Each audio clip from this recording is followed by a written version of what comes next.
জমি নিয়ে বিরোধ, রক্তাক্ত শৈলকুপার রয়রা।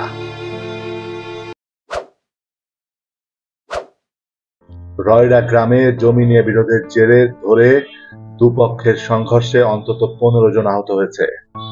বিকেলে ঘটনা ঘটে, সে সময় ভাঙচুর করা হয়েছে বেশ কয়েকটি বাড়িঘর। স্থানীয়রা জানায়, ঝিনাইদহের শৈলকুপার উমেদপুর ইউনিয়নের রয়রা গ্রামের আলাউদ্দিন শাহর ছেলে জলিল শাহর সাথে জমি নিয়ে বিরোধ চলে আসছিল একই এলাকার মজিবর শাহর ছেলে সেলিম শাহ। দুপুরে জলিল শাহ বাড়ির জমি মাপার সময় সেলিম শাহর সাথে বাগবিতণ্ডা ও হাতাহাতি হয়। এরই জের ধরে সেলিম শাহ তার লোকজন নিয়ে জলিলের বাড়িতে হামলা চালালে উভয় পক্ষের মধ্যে সংঘর্ষ বেড়ে যায়। ভাঙচুর করা হয় বেশ কয়েকটি বাড়িঘর। এতে উভয় পক্ষের অন্তত 15 জন আহত হয়েছে। খবর পেয়ে পুলিশ ঘটনাস্থলে পৌঁছে পরিস্থিতি নিয়ন্ত্রণে আনে। আহতদের উদ্ধার করে শৈলকুপা উপজেলা স্বাস্থ্য কমপ্লেক্সে ভর্তি করা হয়েছে।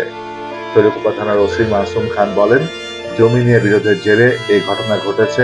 পরিস্থিতি বর্তমানে স্বাভাবিক রয়েছে, তবে এ ব্যাপারে এখনো কোনো মামলা হয়নি, কাউকে আটকও করা হয়নি।